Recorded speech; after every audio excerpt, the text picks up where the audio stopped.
인슐린을 가지고 다니시는 거 보면이라고 하셨는데 이거는 인슐린은 아니에요. 이건 백강영님이 외과 의사다 보니까 몰랐을 수도 있어요.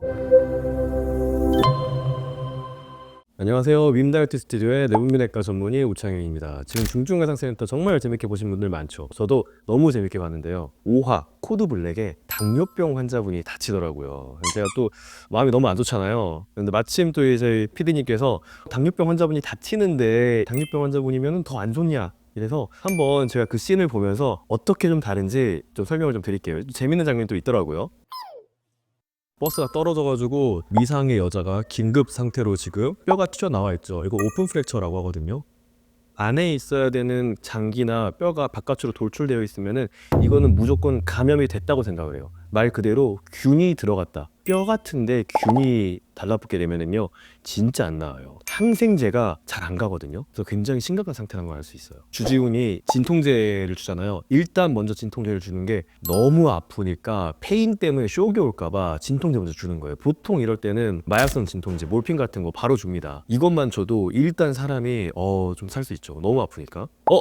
당뇨가 있으신 것 같아서 꺼내는 거, 이거 트롤리시티라는 약이거든요. 구조사분께서 인슐린을 가지고 다니시는 거 보면이라고 하셨는데 이거는 인슐린은 아니에요. 주사제긴 하거든요. 여러분들이 뭐 삭센다나 미고비 같은 거 맞잖아요. 그거랑 같은 성분인데 일주일에 한 번 맞는 거고, 이거는 혈당 관리를 위해서 맞는 거예요. 뭐 체중 감량이 아니라. 물론 살도 좀 빠집니다. 근데 트롤리스트 굉장히 좋은 약인데 그 약 맞고 있네요. 릴리 약인데 이건 백강영님이 외과 의사다 보니까 몰랐을 수도 있어요. 많은 주사제가 나왔거든요. 옛날에는 주사 맞는다, 그럼 무조건 인슐린이었어요. 그런데 이제는 이제 GLP-1이라고 우리가 식후에 나오는 호르몬을 만들어 놓은 거예요. 그래서 우리가 밥 먹으면은 인슐린이라는 게 나오잖아요. 근데 원래 이 호르몬이 2분밖에 안 갔어요. 근데 이거를 반감기를 일주일 정도로 늘려놓은 거예요. 이 트롤리스티라는 약도. 그래서 일주일에 한 번 맞으면은 인슐린이 잘 나와요. 그래서 혈당이 잘 떨어져요. 그런데 이 인슐린이라는 거는, 주사 맞는 건 뭐냐, 말 그대로 그 인슐린 호르몬을 그냥 넣어주는 거예요. 우리 몸에 호르몬이 아예 안 나오는 사람도 할 수 있어요. 그래서 뭐 1형 당뇨병 환자분들, 이런 분들은 아예 췌장 기능이 거의 없으셔가지고 인슐린을 만들어낼 수가 없어요. 이런 분들은 트룰루시트 같은 GLP-1 이런 거를 맞아도 인슐린이 안 나와요. 인슐린을 그냥 주사로 놔줘야죠. 근데 왜 이게 다 주사냐, 먹는 거 없냐, 이게 복잡한 단백질 구조여서 그래요. 먹으면 소화돼 버려요. 구조가 깨져버리니까 아직까지는 주사제로 있는데, 이것도 진짜 기가 막힌 테크닉으로 먹는 GLP-1 같은 것들도 지금 나오고 있긴 해요. 근데 아직 뭐 상용화되진 않았고 그런 것들도 있다. 그런데 인슐린과 트롤루시티라는 거는 같은 주사제지만 하나는 인슐린을 그냥 넣는 것, 하나는 인슐린 분비를 촉진하는 것. 이 트롤루시티를 맞는다는 거는 그래도 어느 정도 혈당 조절이 잘 안 되시는 분이고, 이거는 거의 인슐린 전 단계 혹은 인슐린 맞는 거랑 거의 동등한 정도 안 좋으신 분들이 하는 거거든요. 그래서 당뇨병이 오래된 분일 가능성이 높다라는 걸 또 유추할 수가 있어요. 근데 여기에서 당뇨병이라는 거를 말해준 이유, 그리고 그 이야기를 들은 백강에게 표정이 안 좋아진 이유가, 당뇨병 환자분들은 이 균 감염이 훨씬 더 취약해요. 왜냐면은 고혈당이 있게 되면은 기본적으로 면역세포들의 기능이 떨어져요. 당뇨발이라는 게 있거든요. 보통 사람들은 발에 상처가 나도 그냥 낫잖아요, 저절로.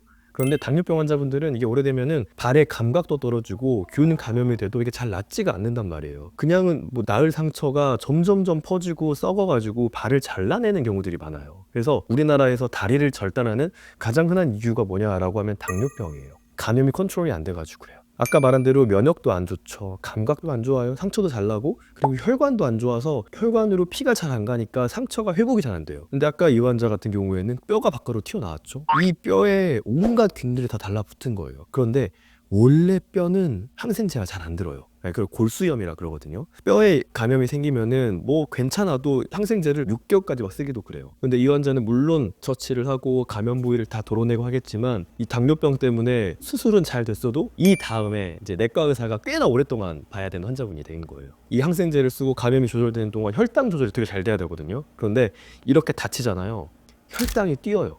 왜냐면 너무 스트레스를 받으니까 스트레스 호르몬이 과다하게 나와가지고, 평상시에 막 그냥 150 잘 조절되시던 분들도 이런 상태 스트레스 받으면 200으로 뛰어요. 그래서 우리가 막 심근경색 같은 거 하면은 아무 상관 없을 것 같잖아요. 근데 이렇게 통증이 있고 스트레스가 있으면은 혈당이 그냥 뛰어요, 200으로. 그만큼 호르몬에 민감한 게 혈당 조절이기 때문에, 이분은 백강혁을 만나서 살았지만 이 이후에 꽤나 오랜 시간 동안 내과 의사의 손길이 필요한 환자분이 되었다라고 좀 생각을 합니다.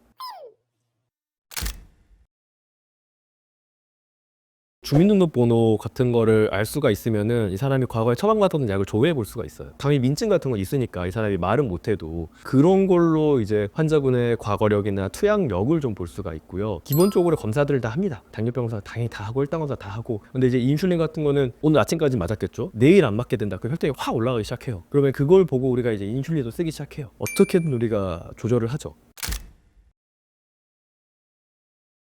있죠. 1호한테 관통성 환자가 가요. 제 인턴 때 응급실에서 봤던 환자 중에 나무에 관통이 되신 거예요. 응급실 환자분이 들어왔는데 나무랑 같이 들어왔어요. 박힌 상태로. 실제로 관통성 환자분은 그거 안 뽑고 박혀 있는 상태로 수술방으로 들어가요. 그러면 나무에서 올라와 있는 부분들을 다 쳐내고 소독약 좀 부은 다음에 그대로 이제 수술방으로 들어가셨거든요. 그 환자분도 근데 다행히 큰혈관대 같은 것들은 괜찮으셔가지고 살았는데 비주얼적으로 제가 딱 봤을 때는 되게 충격적이었어요. 그리고 그분은 사실 기저질환이 아무것도 없는 젊은 분이었거든요. 특히 중증외상 파트는 젊고 괜찮은 사람들이 환자가 갑자기 되는 그런 영역이어서 팀만 잘 갖춰지면은 죽을 뻔한 사람을 살릴 수 있는 그런 영역이다를 느꼈어요.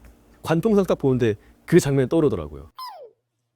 중증외상 스타 사실 저도 굉장히 재밌게 봤고요. 백강혁이 수술을 기가 막히게 하잖아요. 근데 이게 얼마나 기가 막히게 하냐면 막 신장 이식을 25분 만에 하기도 하고 그래요. 근데 흑백 요리사에 나오면은 아무리 그래도 요리사들한테 요리 하나 해달라고 할 때 40분은 주거든요. 근데 콩팥 이식을 25분 만. 이거 너무 놀랍잖아요. 저 원래 그 어벤져스 같은 히어로물 되게 좋아해요. 세계 최초의 약간 메디컬 히어로 아닌가. 좀 통쾌하기도 하고 저거는 불가능한데 저렇게 할 수 있으면 얼마나 좋을까라는 의사들의 어떤 그런 갈망도 있을 거 아니에요. 아쉬운 것도 되게 많고 후회스러운 경우도 되게 많고 그런 기억도 많고 특히 중증 외상이라는 게 너무 암울하기도 하고 너무 필요한데 복잡한 이 실타래가 어떻게 풀어야 될지를 모르겠다라는 좀 생각이 드는데 중증 외상 센터라는 드라마로 백강혁이라는 인물을 보면서 좀 대리만족하는 느낌이 있어서 저도 굉장히 재밌게 봤고 시즌2를 기다리고 있습니다. 그러면 저희 임다이트 스튜디오도 다음에 더 좋은 컨텐츠로 돌아오도록 하겠습니다.